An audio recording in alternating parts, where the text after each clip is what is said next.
Welcome to the Radiate Wellness Podcast. I'm your host, Christy Clemens Hoffman.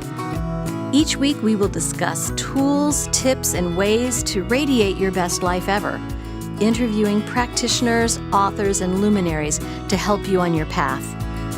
Wellness, joy, peace, abundance. What do you want to radiate?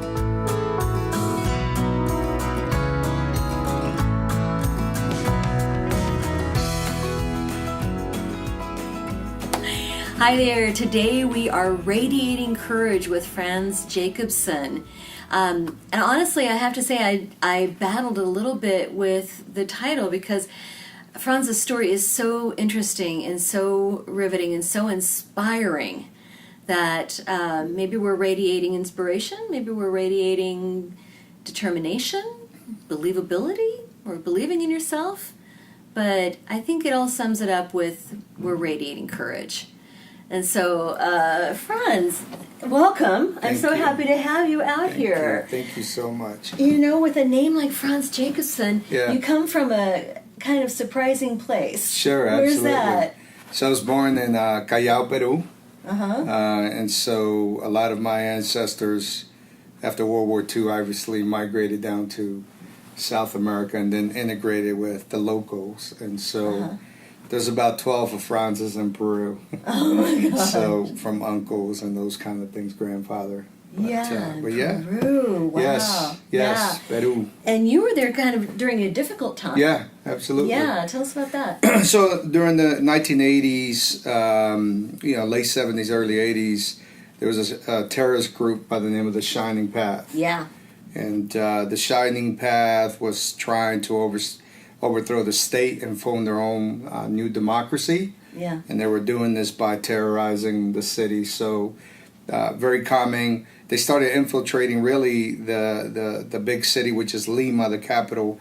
They started in the mountains and really started kind of diving into the city. And, they would target politicians. They would target cops, their families. And my gosh. They were really infiltrating fear, right? Terrorism is really trying to radiate that fear, and they'll do it by, bombing water towers, electrical towers, so it was a difficult time. Obviously, I was a little kid, but it must have been terrifying. I can't imagine as a little kid just hearing the bombs and the shooting and having such fear. It was. You always were at a very young age aware of your surroundings, aware of not going too far from the house. Of course. And so they even had, the government came out with this thing called El Toque, and El Toque was a curfew. So after a certain time, they could not provide you the safety. And so the tanks will roll out at night, and so there was a lot of noises going on all the time. Sure, it must have been frightening. It was definitely frightening, especially when they'll blow up the city lights, and it'll be like a week with candles and those kind of things. And so, but I had a strong family. There were 9 of us in a 3-bedroom apartment with 1 bathroom, and the one thing that I could tell you that we as a family really had was a lot of love, and so while we didn't have many other things in life at that time or material things, the one thing that we had an abundance of was love. Good. So. Yeah. And so you lived with your grandparents. Yep. Right, because where were your parents? So my father was really out of my life, sometimes coming back.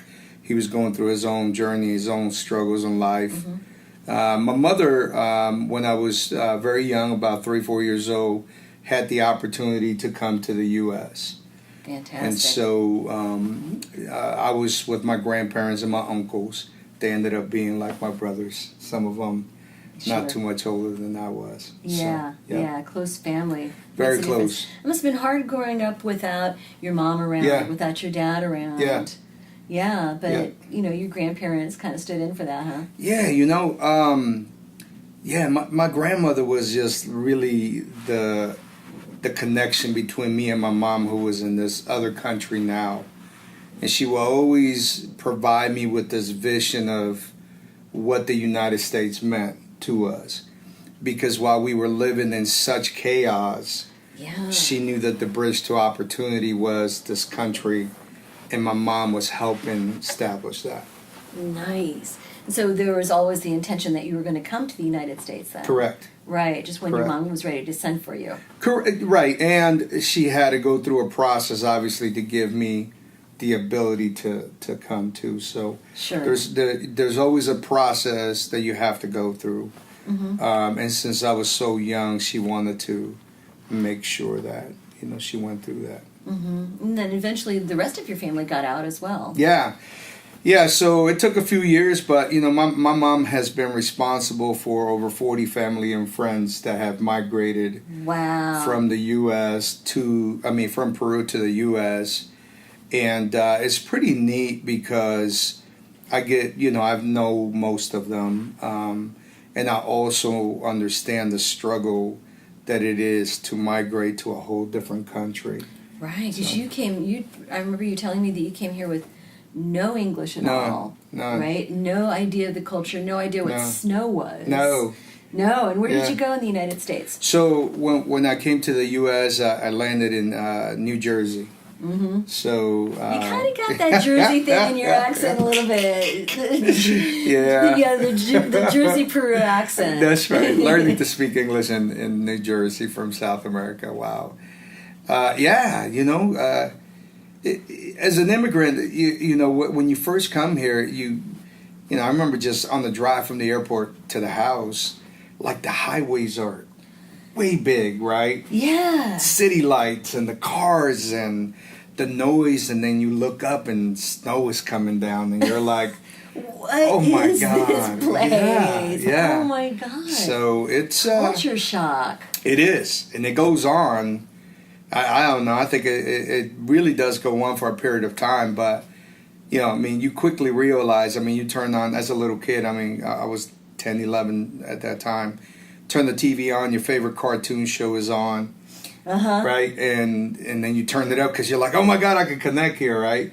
But they speak differently. They're named differently, and it's not the same picapiedras that I grew up with. Now they're called the Flintstones.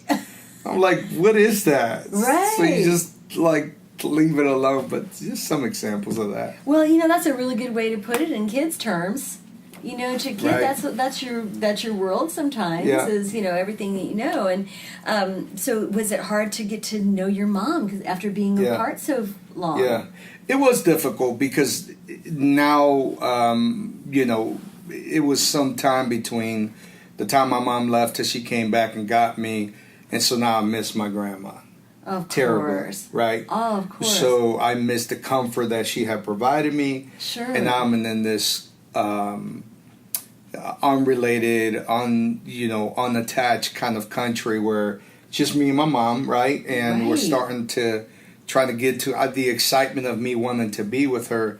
But God, I miss home. Oh, yeah. Well, we had so many people there. So many people. And then now it's just you and your mom. That's right. Just missing all that community and all that support around you. That had to be so hard. Yep. And from what you told me earlier, it sounds like it wasn't even the best neighborhood. Yeah. Not even the most affluent or... Yeah. Right? Yeah, so you think about those days, right? You think about early 80s where ESL was not what the ESL is today, right? So I remember that the way that they would teach me English really was very minimal. So I sat in classes most of the time, not understanding what in the world was going on. Oh my gosh. So they had these cards where they will have you read and they'll time you. And where you stopped is where you were at the level of comprehension. Well, I didn't even know what I was reading. Right? So ESL has come a long way because back in the day, ESL was your friends trying to teach you the language. Oh, yeah. Now, of course, for those who don't know, ESL is English as a second language. Now they call it ELL, English Language Learners. I'm glad it's evolving and progressing. Yeah. But, New Jersey is a melting pot. You've got people from not only South America, but you've got people from... Italians and Polish, first generations just all kind of coming together and meeting in one kind of common place. Sure. So. Yeah, and even the other Spanish speakers from other countries. Yeah. Right. There's separation within that. You know, I mean, you can really know a Puerto Rican as the moments they speak. You can really know someone from, you know, Mexico or Dominican Republic or different places based on the dialects. Mm-hmm. Oh, absolutely. Mm-hmm. What an amazing experience. And so, you know, just you and your mom, things aren't really very cushy, very comfortable and everything. And so, you know, tell me about that, growing up in this, you know, kind of maybe a tough neighborhood and not a lot, you know, didn't have a lot in high school. I know that you managed to do some really amazing things despite it all. Yeah, you know, you know, soon after that, my mom got remarried, and I always felt like because my mom was still trying to learn the language herself.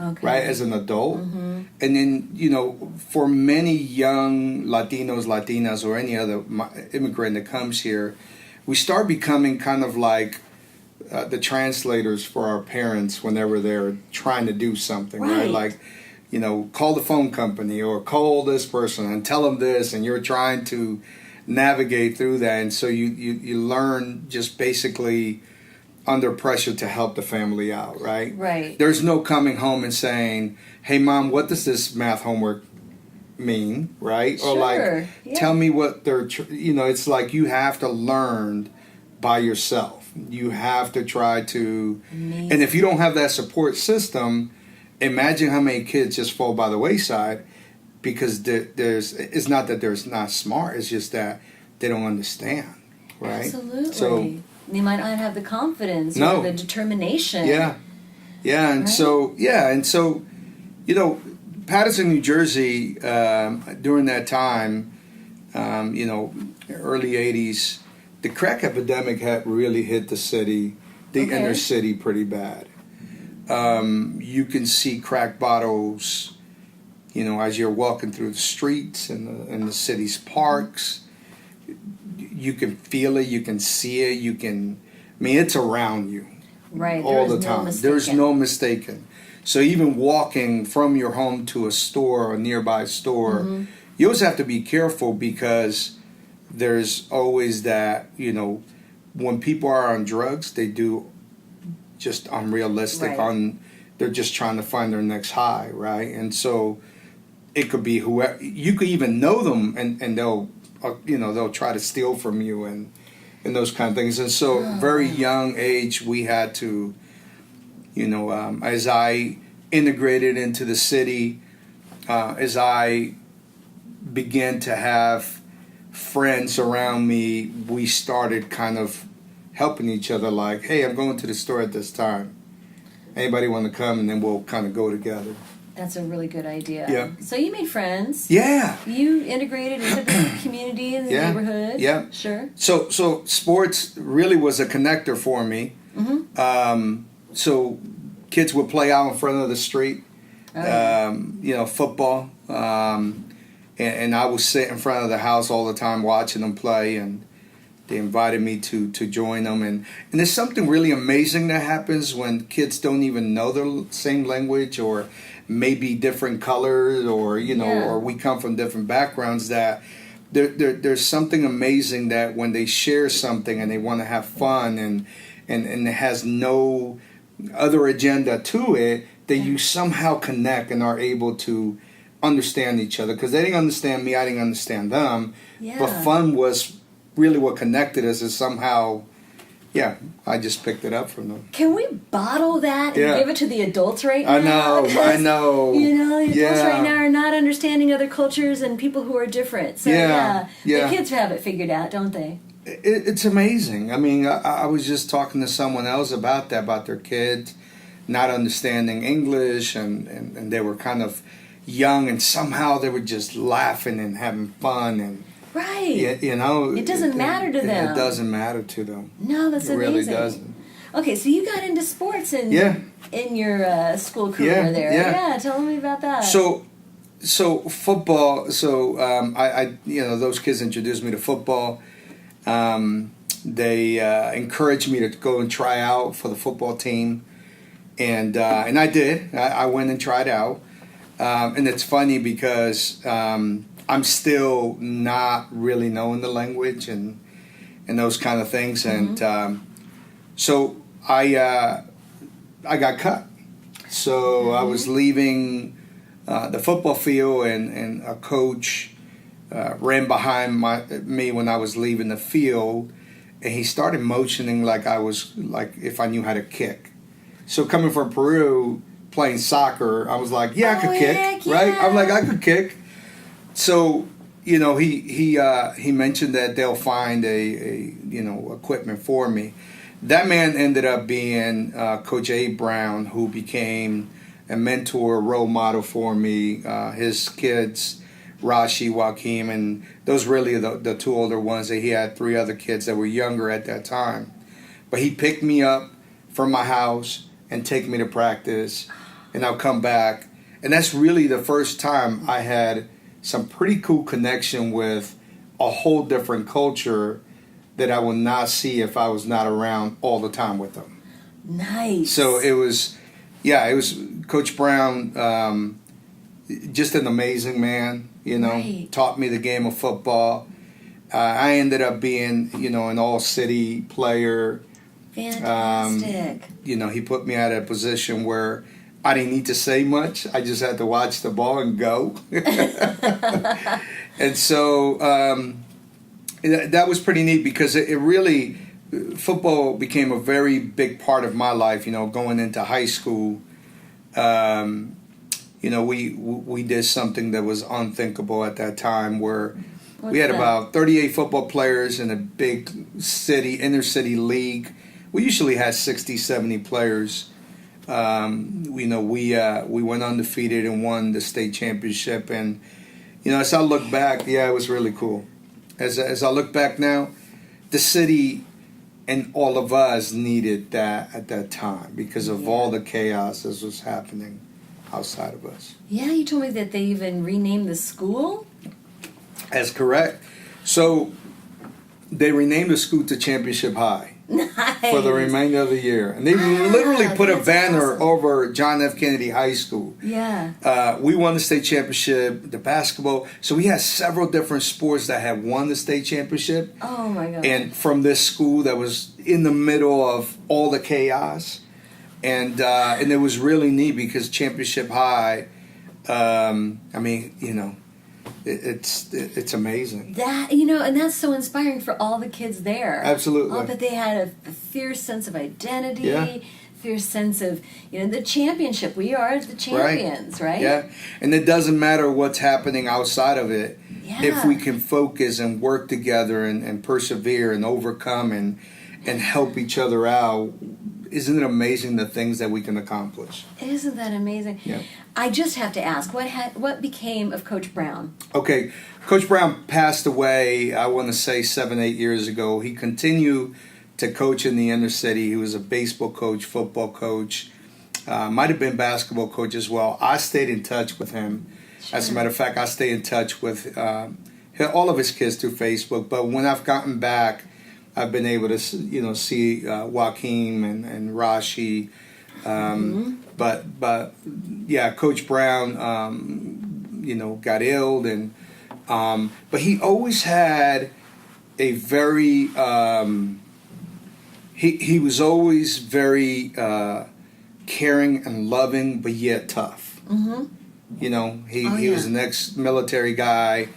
And he even will provide structure for myself, like if he heard that I was not maybe going to class all the time or whatever, he'll get on me.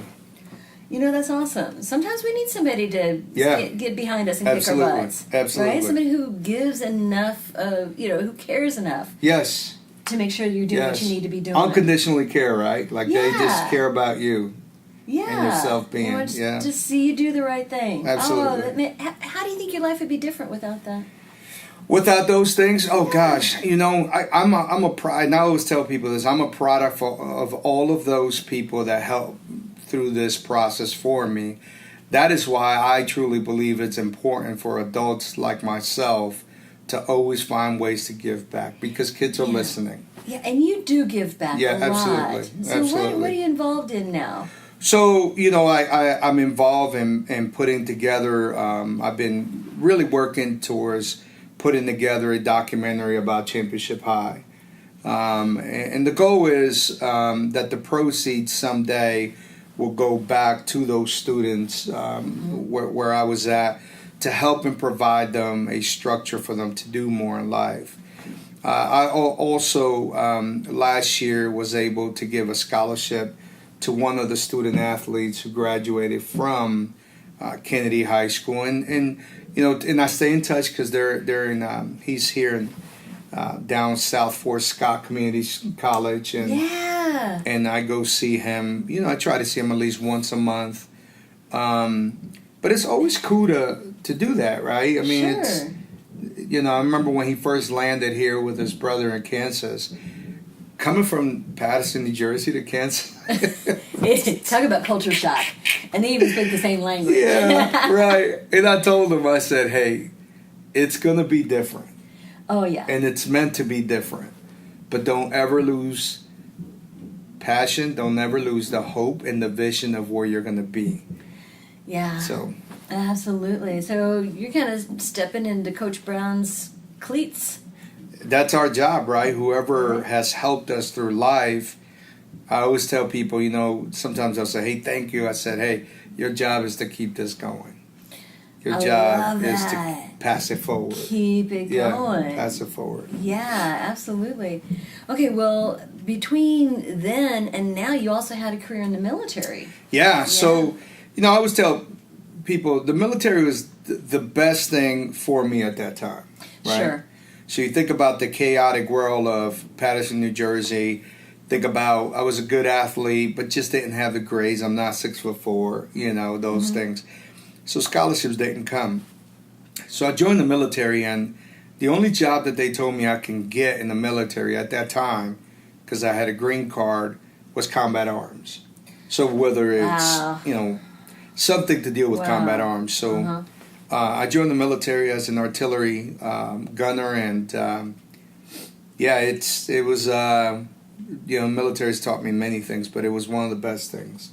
Oh, absolutely. That happened to me at that time. Yeah, talk about having structure. Yeah, right. Oh my gosh. Process systems, follow this kind of deal. Right. So it sounds like you did pretty well in the Army. Yeah, you sign up with the ambition of, this is going to give me a GI Bill, this is going to give me structure. For me, I needed to get away from Paterson. Like, I knew what was happening. I could see it. My friends were getting in trouble, those kind of things. And sometimes, I always tell kids this, sometimes it's just being around at the wrong time, and you're not doing anything wrong. But if you get caught with those people, it's guilt by association. Right. And it's going to take time for them to know that. But it may be 9 to 12 months of your life spent in jail trying to say, I wasn't part of this. Absolutely. Right. And so, again, I had other people who were just in my life at that time saying, you got to get out of here, and so I did. And, I joined the military, and then I found myself fighting in Iraq. Yeah. And so, that whole transformation of, you're a civilian, you go in the military, and then you go into war at 19 years old is absolutely like, it's just beyond, I think about all the soldiers coming back, and some of them not having physical wounds, but the ones that we should always watch out for are the mental wounds that people have. Oh, it's huge. Yep. Absolutely huge. Yep. Well, it's kind of ironic in a way that you came from Peru to get out of a violent situation. And to get out of a chaotic situation, come to the United States that has so much promise and so much hope. And it is better in many ways, still chaotic. Yeah. And then find yourself in combat again. Yeah. Yeah. Just this quest for peace. Yes. But I think maybe you found it now? What do you think? Peace. Yeah. Yeah, I think you it's do pretty well now. Yeah, I think. Yeah, I think it's an ongoing process, right? The military, like you said, provides you so much structure, right? Discipline, you know, and discipline. They teach you how to stay persistent, consistent in the system, in the process, even when it's chaotic and fast, and decisions can hurt others. Absolutely. You build a certain level of tolerance. Sure. That comes with that. That even today, even as hard as things can get in my life with my professional life and those kind of things, I always can go to the spot where I go, it's going to be fine. Good. We will figure out a way. Right. This is part of the process of the journey. I don't understand it right now, and I don't know why. Yeah. But if I know, I go back to my core of, it's going to be fine. I just have to figure this out.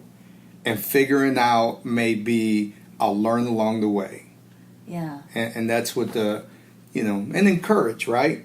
Yeah, exactly. Courage. Courage. Yeah, I mean, when things got hard in the military, when situations became scary, when things kind of got unsettled, and you're not feeling very confident, and you're not feeling like every single day you wake up is a day that you may go. That's what you know in combat. Like every time you wake up, or every single day may be your last day. So how do you live that way, right? Man. Courage is what will pick me up at times, right? Sure. Courage knowing that I was providing the foundation for the rest of my family, right? That I was fighting for a country who was giving us an opportunity to live the American dream. Sure. Was pretty dang cool. That is pretty amazing. And I love how you gave back to that country. And when I spoke to you earlier, you were telling me that all immigrants, in a way, have an obligation to give that back, right? Yeah. I mean, and sometimes, and I know things are not perfect. So you're right. They're not perfect. It's not perfect. But I do know where I came from. And I do know and understand how chaotic and how bad it was. In most countries in Latin America, either you have it or you don't. Exactly. There's not a lot of middle class. No, there's no middle class, right. So now you come to a country where it can provide you a platform. Now, I'm not saying it's easy. Right. You're going to have more doors not open than do. Mm-hmm. But if you're persistent and you have work ethic and you have grit and you knock every single day, something is going to open. Yeah. Right? It's a numbers game. It's a numbers game. And somehow the nature, the law of attraction or whatever it may be, you find people along the way that will help you. Mm-hmm. Right? That's what we have in this country. Yeah. We have the ability to accomplish anything we want to do if we put our minds to it. It might not be exactly as we see it, right, but it will be somewhere along that path. So why can't we give back to a country that is giving us that opportunity? Yeah, because it's an opportunity whether you take it or not. Absolutely. Absolutely. I'm so passionate about that. I think about everybody's situation is different. Yeah. Every family situation is different. I get it. I've seen my family struggle come to this country. I've had family who've tried to cross the border, got caught, got put in jail, got sent back, and through a process of time have been able to come back and do it the right way. And doing it the right way is, it's not easy. No, it's not. And it's extremely hard. You've got a war zone in the street outside of you, it's a dangerous proposition to even go out your door. Right. It takes time to do it the right way, and some people don't always have that luxury of time. No. Right? No. Because just living every day is the goal. Exactly. Right? Just waking up in the morning. Waking up in the morning, right? Let's go to the store. Let's go, because in Peru, at that time anyway, my grandmother shopped every day for food. Right. Walk to the market. Most places is like that. Oh yeah, get things fresh, come back, cook them. Man, can you imagine cooking for 8 mouths in a, In a 3-room apartment? Yeah, no kidding. God bless her. She's going to be 90 years old. Is she? this in November, and we're all going to go and she's in Georgia right now, and we're going to go and celebrate with her. I love it that you guys came up here and had the opportunity to reach down and grab others and save them and pull them up as well. Yeah. That's awesome. Yep. So it's been great. Yeah, that's fantastic. Now, you know what? When we spoke before, I was just trying to get at the heart of how you've been able to be so successful, where you got this courage, this grit, this determination. And I don't know, I don't know even if you've defined it for yourself. What do you think? Wow. I don't know. I'm seeing the gears starting to go there.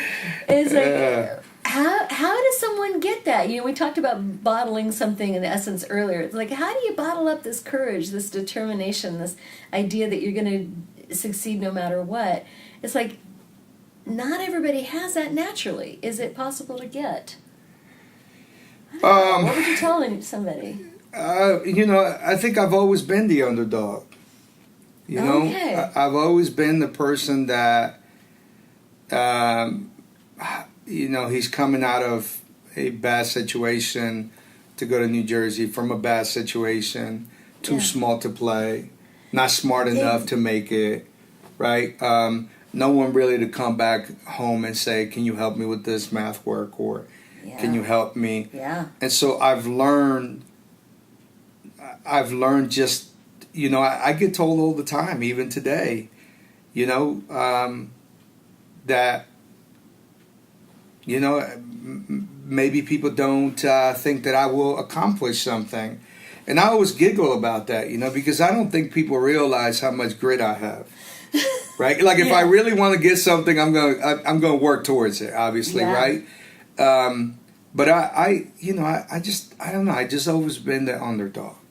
Yeah. You know, and I've learned through time, and it hasn't been easy, and it hasn't always been like, oh gosh, I got to that top, you know.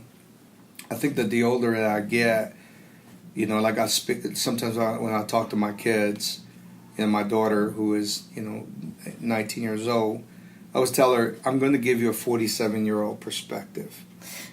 And I know and understand that my perspective you're not going to get and understand at times, you know, because I have experience behind it. Well, you've got a very different experience that she has. She's probably got a middle-class, suburban type of experience. Yes. And yours is different. Yeah. Right? Yeah. Okay, well, go ahead. So, I think I've learned along the way, because I've always either been told I couldn't do something. Yeah. Or everything was stacked against me. Right? Whether it was education, whether it's money, whether it's whatever it may be, when I didn't have those, I found a way to just make it that day. Right. And that day helped me to make it that week. And that week helped me to make it that month. That month helped me to be, you know, all those things. And I can tell you that things that I have dreamt of continuing to be, I didn't know how I was going to get there, but I always knew that I wanted more. Right. Just being able to dream big. Yeah. If you dream small, you're going to, you know. Yeah, small. And small is part of the process of the overall picture. Sure. Right? And I always try to do something today that would impact tomorrow. I like that. Do something today that impacts tomorrow. Absolutely. You know, because I just wonder about people who may face similar challenges, or, I mean, not the same type of challenges, but, you know, life's not easy. There's things stacked against them. They're the underdog. They come from poverty, or they come from a difficult family, or what have you, and they let that stop them. They let that limit them. How did you not let that limit you? Have you always had the ability to see the bigger picture? You know what I mean? No, I think I have not. You know, I've had great people around me. That makes a difference. I've had wonderful people.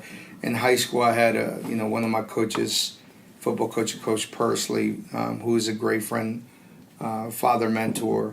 I've had just really good people around me through my whole process, and you know, and for some reason, this whole concept of the American dream continue. I don't think people talk about it enough, right? Mm-hmm.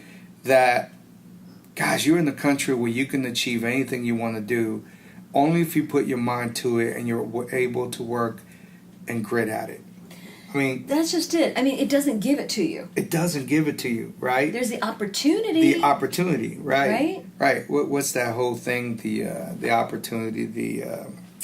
Oh gosh, it's a movie about you have the opportunity to. It'll come to me. Yeah, it'll come to you. Well, and I love your point about how you were so fortunate to have supportive people around you. Yeah. People who had your back, people who kicked your butt when necessary, people who guided you along. And I love what President Obama said about how you achieved something that's great. You did not do it alone. Right. Nobody does it alone. Even self-made people do not do, and we're kidding ourselves to think that. Right.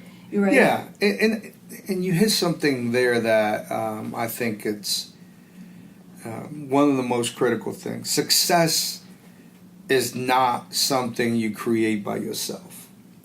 Yeah. Right? And so sometimes people think and say, I'm so successful and all this, you know, and it takes that individual to drive it. But man, you got to have people around you. You got to be lucky. Yeah, sometimes, you do have to be lucky. Right? Yeah. But again, if you do not try, then the only thing that can happen is not whatever it is you're trying to achieve. If you don't take that step forward, you're never going to get there unless you take that step forward. Absolutely. And you have to be okay with failing, I think. It's part of it. It is absolutely part of it. Yeah. I think every time we fail, we have an opportunity to ask ourselves, what did I learn from that? Yeah. Right? Yeah. And if it's just you learn to never do that again, right, then that's a great lesson. It is a great lesson. I think it was Thomas Edison said that he says, I have not failed. I found 99 ways it doesn't work. Right. You know, and then you find the one that does work. Right. You know, you don't fail. You found 99 ways that taught you the right way. Yeah. You know? Yeah. And maybe having that tenacity. Absolutely. So I remember now. What is it? Yeah. It's the pursuit of happiness, right? See, I haven't seen that. Well, the whole pursuit of happiness just says that you're only given the right to pursue it. Right? It doesn't give you the obligation to get happiness. Right? Yeah. So being in pursuit of whatever it is that you're trying to do is that this country provides you the opportunity to give you that pursuit. I love that. Yeah, it's pretty cool. That is pretty cool. And you've really grabbed this opportunity and run with it. And even though that it's taken you so many different places, oh my God, the military, and you went to college, I think, in Colorado. Yeah. How'd you get there? So, you know, I got out of high school knowing that I was not going to be a college player and all those things. And when I was getting in the military, I called my high school coach and said, hey, I want to play football. You know, I like that. That was just something that I was going to do. Yeah. I didn't care. I'm going to give it a try. No matter what, I'm going to try this. And so he giggled because he asked me where I was at, and I was in Fort Carson, Colorado. Mm-hmm. And he said, there's a small school up in Gunnison, Colorado, who I went to. Mm-hmm. And I think we can get you a walk-on opportunity. Nice. And so, I went to this beautiful city in Colorado. I was just there this weekend. You know, where it sits above 7,000, almost 8,000 feet above sea level, with the beautiful mountains and majestic, you know, just views everywhere, and the sun and the stars at night feel like you can grab and reach them. And it was such a beautiful community because people. It's a small school, and I've never been to a big school, but being in a small school such as Western, in those days, the community really helped us, right? And so while I transitioned from the military to there, it was great because I got to walk on for the football team, and I earned the scholarship before I got out of there. Fantastic. And so something that at that time was not something that was even thought of, right? I left out of high school not with the ability to get a scholarship, and here I am getting a scholarship. I wanted a scholarship. Yeah. Like, I didn't care how big it was. I wanted to hear my name being associated with a scholarship. Absolutely. There's a sense of pride in that, isn't there? Because I was told I couldn't get it. Right? I can imagine if we told you no, it's like, okay, well, that's the next thing I'm going to do. Right? It's like, that's your permission slip is no. You know, it's learning just to, it's just part of who I am, you know? Yeah. Even in my professional world, I've been told many times I couldn't be where I am today. Now, so what is your professional world these days? So I work for one of the top Fortune companies, and I'm a business coach, and I work with entrepreneurs. You know, I basically help small business owners, you know, reach their goals, their ambitions, their dreams. Fantastic. And at the same time, we help customers do the same. Mm-hmm. And so I love doing what I'm doing because I know that I'm making an impact not only on themselves, but their families and their customers. And so, but it's challenging, right? Of course. And, you know, you've never been one to shy away from a challenge, though. No. And sometimes people say, well, you don't understand what skin in the game means. And I giggle, right? And I go, are you kidding me? Oh, my God. Right. So, but it's okay because their perspective is different, right? It is. Everybody comes from different places, right? They sure do. And so that's the only thing that maybe they can grasp on and go, because you've never done what I've done, you don't understand it, right? And to me is, I have to respect that. Yeah. Because it's okay, because my vision is from a whole different perspective. Oh, heck yeah. Right? And but so, everybody's perspective is their own world. Yeah, absolutely. They don't. And that's the neat else. thing about it, right? It is, right. For all of us, so. Right, that's fantastic. And so I love that you give back Yep. to folks in that way, just the way that you got hands up. Yeah. You know, that's fantastic. It's critical. And then I'm sure you all can see the veteran on your hat, you know, that you also are looking for ways to give back in that way too. Yes. That's great. That's great. Yes. That is something that's calling me. That's fantastic. Yeah, we talked about the whole health initiative for the VA. Yeah. And they're looking for peer support, peer counselors, things like that. So, yeah. That's something that I feel like I'm being pulled to. Oh, that's wonderful. Because it really gave you a lot of opportunities. Oh, my gosh. Military was the best thing that happened to me. Yeah. You know, but I do understand how difficult it is to transition. It sure is. And you're dealing with some PTSD stuff too. Yeah, absolutely. You know, I think what you said about the mental part of it, it's like it's the unseen wounds. Yeah. And you don't even have to be in the military to have that. Right. We're all walking around with stuff. Yeah. But I can't even imagine the stuff that you would... Yeah, stuff happens all the time, right? You're always like, wow. So. Yeah. So I really thank you for being here. You're an inspiration. It's been so much fun. Thank you. I know. I really enjoy talking to you. It's such an inspiration. Yep. So you see my quandary here. It's like radiate courage, let's see, radiate hope, resiliency, etc. All right, so much. And I love what you're putting out there in the world. Thank you so much, Frankz. Thank you so much. I appreciate the opportunity. Absolutely. All right.